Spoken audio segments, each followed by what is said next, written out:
Oh boy, first year of 2020. Whew, I'm glad that that break is over. Today we're going to be starting off the year pretty strong with one of the biggest topics that I'm going to be covering in a while. Recently, I've been covering all of the best weapons in Fortnite Save the World, so I'll link pretty much all of those videos in the description below if you guys are curious, but quite a few of you, rightfully so, have been asking about traps, and that is quite the topic in and of itself, and so let's just get right into it. So, to make this future-proof, oh god, if that's even possible, I'm going to try to cover traps as they are best known / before the recent changes, meaning recently Epic made some pretty massive changes with floor launchers no longer affecting smashers, wall launchers being much less effective against smashers, gas traps no longer dealing affliction damage.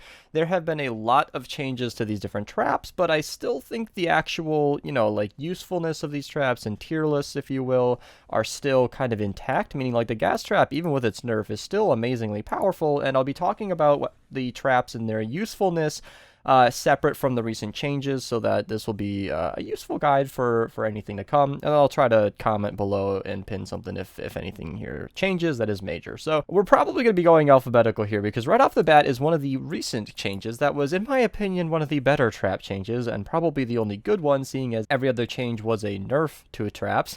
The anti-air trap replaced patrol wards and is now our trophy system in Fortnite Save the World, and it does exactly what you'd think. It completely disables lobbers. Flingers are still throwing enemies right past anti-air traps, but propanes, if I do understand correctly, also get destroyed by these. So just an awesome trap to spam around. With the current perk loadout, I'll be linking all of my best perks videos in the description below. What I show isn't always the full picture, so those are definitely worth checking out if you're curious. With the arming delay and reload time, it's about 6.4 seconds between shots, so if you're kind of working with their own flaws, you're going to want about 7 of these to ensure permanent uptime, and they're just a great trap to spam around your base if you don't want the lobbers to get in your way. Now, the broadside is another one that's interesting, because I think the tar pit was the most recent one before the anti-air trap. Not like it matters. The broadside is relatively new in the grand scheme of things, because the core base game traps have been remained unchanged for quite a while, seeing as, like, just on a tangent here, the gas trap, all the electric stuff, the floor launcher, wall launcher, like, I'm pretty sure all of these have been in here for a very long time that I'm hovering over. But, we got some newer additions within the last, 8 months or so. The sound wall, broadside, yada, yada, yada. The broadside is, in my opinion, but pretty truthfully, the strongest wall trap in the game. There are lots of extremely useful wall traps, like the wall darts, the wall lights, the sound wall. We'll get into all those later on, but the broadside is the best for just dealing a huge amount of damage very, very quickly. It shoots 5 projectiles that bounce off the wall across from it, and that can just cripple even the strongest enemies in the entire game. If Benz didn't get some footage of this, I will show my own footage of taking down a 116 mini boss in one shot with 3 of these, and it's just an amazingly powerful trap to spam along the walls of your traps if you're trying to do some heavy damage. Note, oh my god, I'm going to help out a lot of the bros here. If you don't have a wall on the other side of your broadside, what are you doing? If it doesn't have something to bounce off of, this thing is almost useless. So just, please, for the life of everybody, if you're playing in a public mission especially, put a wall for them to bounce off of. For the gas traps, we're basically going to talk about them kind of in congruence with the floor spikes, because they kind of go like 2 peas in a pod. The gas trap is, as I mentioned, probably just the strongest trap in the game. In fact, in the past, I've said that it's probably the strongest weapon in the game. Obviously, it's doing less damage than most weapons that you can shoot with your character, but the fact that it's completely autonomous and will just keep acting even when you're not there without any fear of an enemy killing it, other than its own durability or propanes or smashers when it's not supported by much, it is just packing an insane punch. So even without the affliction damage, they should probably update that description. It's just an extremely good ceiling trap, and because of the gas trap, I'm not really going to be covering the ceiling zapper or the ceiling electric field much at all here, because they're just kind of weaker versions that zap kind of regularly, but the zapper can do a lot of damage, but it's just not, I've never found a situation where I need these traps. I'm not going to argue with anybody that these are bad. I'd say they're very good. But, you know, when you have the gas trap, there's just no reason to use these, and I've never found a situation where, like I said, I absolutely needed them. So I'm kind of going to skip over these. And I say the floor spikes and congruence because floor spikes only have one purpose, and that's to slow enemies down. It doesn't really matter how you perk them in that sense. So long as you have gas traps on the ceiling, you should probably have floor spikes on the floor. The only alternative to that is usually the tar pit. I'm going to skip over the retractable floor spikes because it's kind of just another situation where floor spikes, the wooden ones, are great for slowing everything down and letting like broadsides and gas traps do the damage, whereas the retractable floor spikes, I don't actually know how a maxed out 130 variant of this does, but I've never really been convinced that it's quite that useful, seeing as I've never seen anybody use it, and I think it's kind of a trap that needs a buff, or at least multiple elements, because physical is kind of a drawback. That being said, you know, the gas trap's physical, but the gas trap has the damage that the retractable floor spikes are missing, so it's either a buff or an element. I mean, something epic. Give us a reason to use the retractable floor spike. But the other floor trap that's amazingly useful is the tar pit, and that's kind of an interesting one. You typically want to just roll all durability on this because it lasts so little, and it's great for two main reasons. Well, three, I guess, technically. So, one is just mini bosses, and then the second one is smashers. I mean, they stop them in their tracks, and it's extremely powerful. If they haven't changed anything, it is my understanding that it can stop a smasher in full charge. If that's not true, let me know in the comments below. I haven't personally used the tar pit trap too much, but I do understand its power and usefulness, and I say the third option is just kind of a replacement to floor spikes. If you're trying to stall as much as possible, aka Fortnite 2019 Ayo, then you're going to want to be spamming tar pits everywhere to make sure everything is frozen in place for as long as possible. And it's kind of just an interesting alternative. Again, it's more of like a min-max situation where you're using this in extremely niche situations, and I would recommend the floor spikes for pretty much any other time. We're going to talk about the wall spikes, which has an actually interesting niche where I think I have some old footage of my Ice King video actually, where these can be used to, you know, reflect the damage of an enemy back onto themselves, and that's where most of the damage actually comes from, I think. If that's how that works, maybe if I'm wrong, let me know in the comments below, but that's how I've observed it to work, and it's just kind of a powerful trap to use in that ice castle build. But I've never really found a situation where you need that. If you're building in a very high power, high level mission, sound walls are great to stop them from attacking.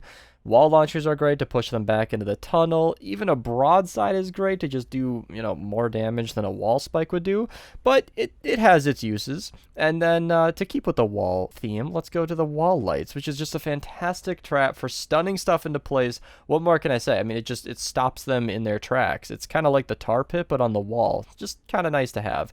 Again, I'll be skipping over the wall dynamo because it's basically just a slower hitting nature version of the broadside. It can be good, no doubt, especially in a water mission, but again, once the broadside came out, the wall dynamo definitely took a backseat for me. The sound wall is basically, as I said, very simple, not much to talk about here. It just makes enemies dance in place. I do not think my perks are even good here. Again, this is not something I've tried out a ton. It's, you know, it's useful, but it's not something you need necessarily. In most missions, even the 144 players, non-event missions, I should state, it does what it does. It's nice to have, but it's really not a big deal. In fact, in lazy missions where we're not really trying, my friends and I will just spam sound walls surrounding the entire structure just to, I don't know, make them start dancing instead of attacking the structure.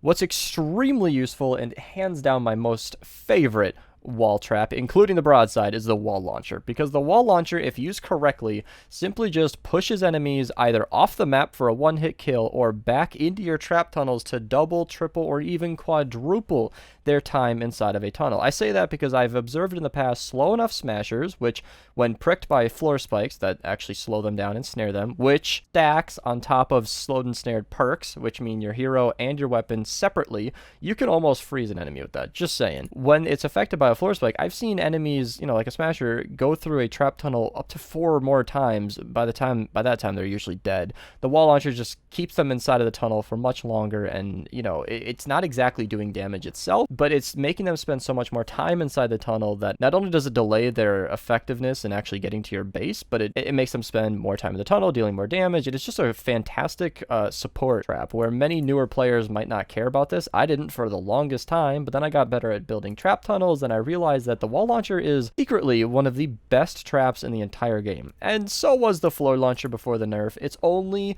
you know, redeemable quality was one-hitting smashers in the highest level zones by killing them at their own weight.